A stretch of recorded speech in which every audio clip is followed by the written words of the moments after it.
If you've been raised by a tyrannical narcissistic parent, or if you've been in a relationship with a pathologically controlling abuser, I'm sure you've had a longing for freedom that's indescribable to those who've always felt free to be themselves, to share their feelings and express their emotions. However, this is not the experience of those in relationships with narcopaths. Life feels like an incarceration. You feel imprisoned in more ways than one, financially, emotionally, psychologically. So freedom is something we absolutely ache for. But here's a common blind spot that can determine whether you can truly attain a sense of freedom from this toxic enmeshment. As an adult and supposedly a free human being, what do you value? Is freedom and liberation a priority for you?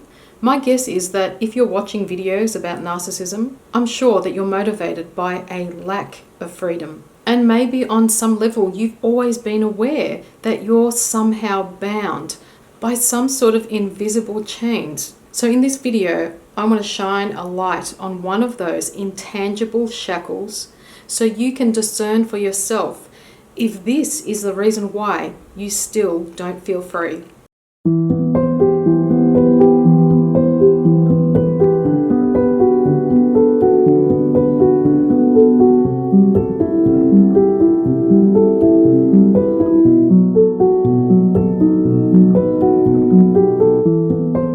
Freedom and obedience, are they in opposition to one another? Obedience is submission to authority. But whose authority? Who are we authorizing that much power over our lives? Could we just be spellbound to a perceived authority? In the context of narcissistic relationships, the narcissist wants to be godlike in your life. They truly believe they are all-knowing, infallible, invincible, and nobody dares to question their perceived authority. And this is a clear indication of that pathological sense of superiority. Whether you're in alignment with their rules, their authority, it's not a choice for you. It's a demand. It's what they feel entitled to. So what I'm referring to here is a blind obedience. And blind obedience means that regardless of whether you believe what they're doing is morally, ethically, or legally right or not, it doesn't matter. You still do as you're told. And obedience means there's a hierarchy of power, status. It's the master-slave dynamic playing out in personal relationships, where one person is perceived to hold all the power and the other person believes they are powerless. And of course, what we believe, we will perceive. And that's why examining your beliefs is so important.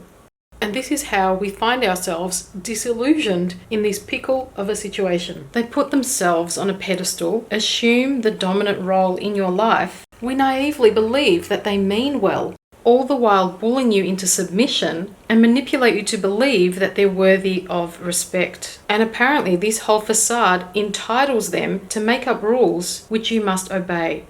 Obedience also becomes destructive when you're commanded to harm another person, like when you're forced to participate in activities you know are going to hurt someone else. And here's a question. Is it destructive to neglect to protect someone, turning a blind eye to abuse, to prioritize appeasing and obeying the tyrant to avoid the negative consequences of disobeying? So it becomes an extreme situation when you are required to violate your own values and conscience in order to obey. So you see, you can't both be free and blindly obey. This is why we feel frustrated and want to get away from our dysfunctional family, where guilt, fear, and shame are used to keep us compliant. This is why you get so frustrated and just wish you could run away from your relationship with a tyrannical narcissist in your life. But deep down, we often don't know that we've been conditioned to believe that our worth is dependent on our blind and unquestionable obedience. And maybe you're still not aware of this inner conflict that often manifests as intense feelings of frustration, annoyance, bitterness, resentment, depression, a simmering rage.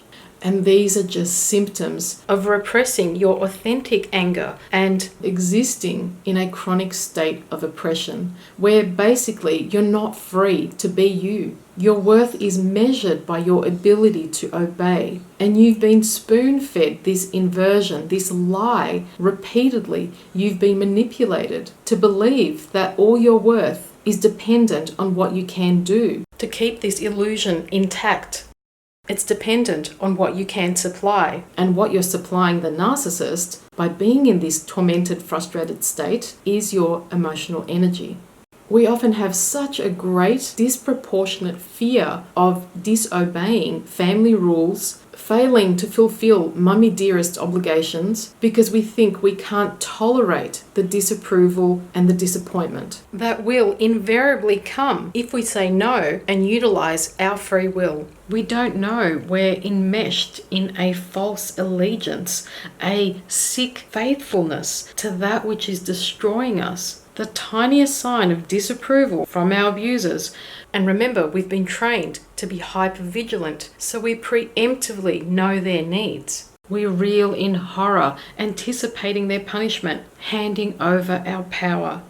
They expect this. It's routine. And I'm painting this graphic scenario, hoping that you can see how ridiculous this is. Freedom will not be given to you. You'll have to willfully take it back. And this power struggle is also a deception, but it has its relevance, and initially it will require courageous effort, not passivity, not hyper-positivity, but willingly acting on your own behalf. The number one value in all dysfunctional relationships is obedience. Whether it's genuine or not doesn't matter to them. You must go along with the agenda regardless of your feelings, thoughts, beliefs, or conscience. And let me clarify something else here that I hope can accelerate your freedom from this web of deceit. Disobedience is synonymous with betrayal. So if you disobey the rules, you'll be made to feel you've betrayed the family or this person. But let's stop to consider betrayal of what and whom. Your sense of unexamined loyalty to this dysfunction is the glue that binds this crap together. Your false allegiance allows the torture to continue. You've identified with your abuser and disidentified from yourself, which means you've abandoned yourself and put the person, the people who abuse you, in a place where they don't belong. First of all, it is you who has been betrayed by people you trust, who are meant to care for you, want the best for you, support and love you. They have betrayed you. You've been deluded to believe nothing but lies and inversions of truth.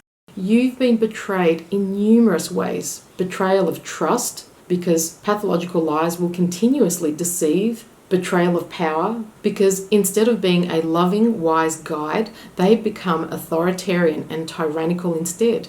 They use their position of power to dominate you instead of inspire you.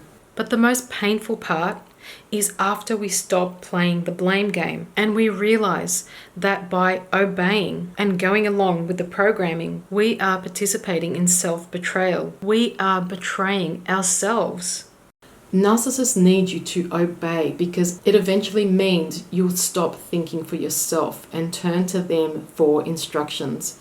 That's why we struggle making decisions, trusting ourselves. We've basically surrendered our free will because we were never taught to think for ourselves. We were never encouraged to form our own opinions, or rather, we were intentionally discouraged. If you've been programmed to be dependent, made to believe that there's fundamentally something wrong with you, you learn and believe that you're helpless. And that's the definition of learned helplessness. You actually believe that no matter what you do, you'll fail. So you stop trying. But perhaps deep down, maybe you have a glimmer of hope that somehow you can break free. Psychological imprisonment is much more effective at keeping people in line, blindly obeying, remaining subservient. If they can make you believe you are worthless, weak, stupid, if you start to doubt yourself, they've infected your mind. You're becoming their slave. If it's done mentally, no matter where you go, there they'll be. Wow, that's pretty powerful stuff, hey? So you need to free yourself psychologically first. Whether you feel free or not begins in your mind first. And that's why amplifying the clarity on this subject is so liberating.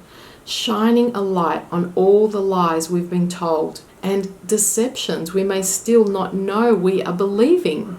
Am I advising you to disobey? I'm just asking you to thoroughly examine what and whom you may be blindly obeying and whether it's serving you.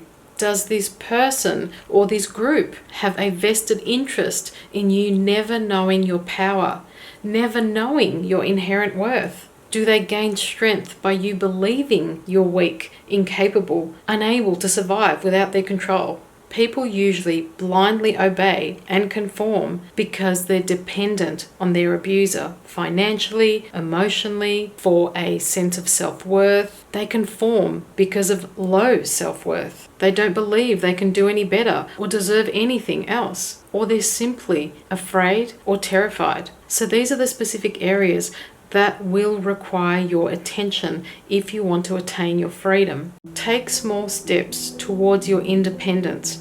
Empower yourself with knowledge. Learn to manage difficult conversations. Trust your heart, but also use your mind and your wisdom. Take initiative on your inspiration. Trust that you are supported, and surround yourself with people on a similar mission. Only you can initiate that for yourself. You need to become aware of your participation in this, otherwise you'll never be free. You have to see all the ways in which you're avoiding the possibility of facing any further discomfort, because there's nothing more uncomfortable than living a lie. See that discomfort is just unfamiliarity, which just means that you're growing. Abdicating self-responsibility, denial, and willful ignorance are the biggest roadblocks on your path toward freedom. Please know that there are endless ways in which truth will set you free. It starts with you being true to and with yourself.